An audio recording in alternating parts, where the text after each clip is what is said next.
السلام علیکم، خوش آمدید۔ آج ہماری یہ ویڈیو 23 مارچ کے حوالے سے تقریر پر ہے۔ آغاز کرتے ہیں۔ جناب صدر و معزز حاضرین کرام، السلام علیکم۔ آج مجھے جس موضوع پر اظہار خیال کرنے کا موقع ملا ہے اس کا عنوان ہے یوم پاکستان۔ تم ہو زندہ و جاوید روایت کے چراغ، تم کوئی شام کا سورج ہو جو ڈھل جاؤ گے۔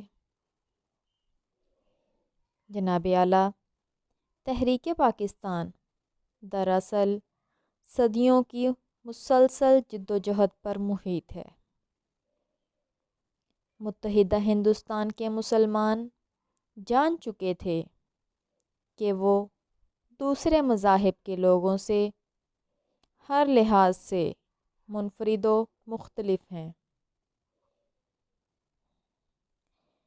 مسلمانوں کی اساس اسلام ہے اور ان کا طریقہ عبادات و روایات دوسرے مذاہب سے بالکل الگ ہیں۔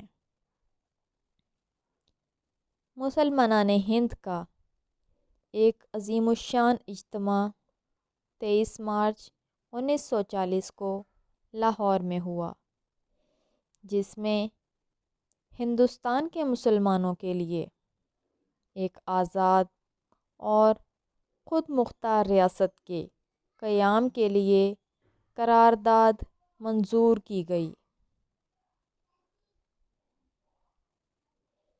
بغیر اس کے کہاں ممکن تھی شناخت میری، میرا ملک میرے شجرہ نسب کی طرح ہے۔ صدر ذی وقار ہندو اور مسلمانوں کی علیحدہ قومیت کا یہی تصور مطالبہ پاکستان اور پھر قیام پاکستان کا سبب بنا۔ 23 مارچ 1940 کے تاریخی جلسے کو اس لیے بھی اہم مقام حاصل ہے کہ یہ ایک اجتماعی سوچ کا شاخسانہ تھا اور اجتماعی طور پر تمام مسلمان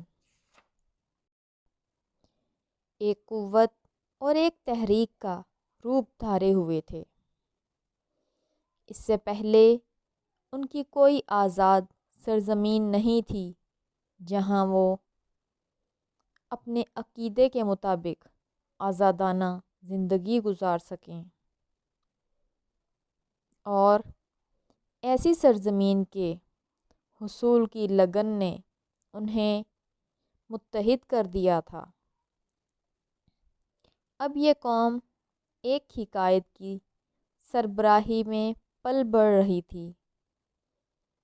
یہ دن، یہ وقت جسے تمام دنیا نے ایک خواب سے تعبیر میں ڈھلتے ہوئے دیکھا، وہ 23 مارچ 1940 تھا۔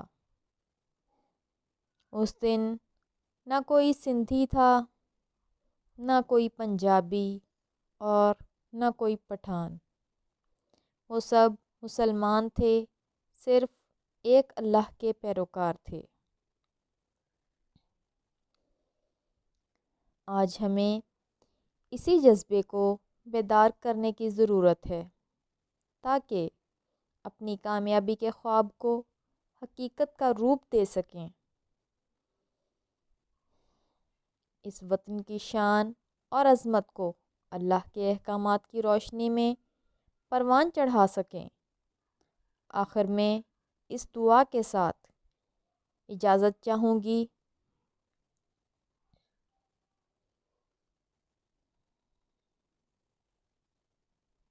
میں اپنے رب سے ہوں اس بات کا سوالی، قائم ہو میرے ملک میں امن اور خوشحالی۔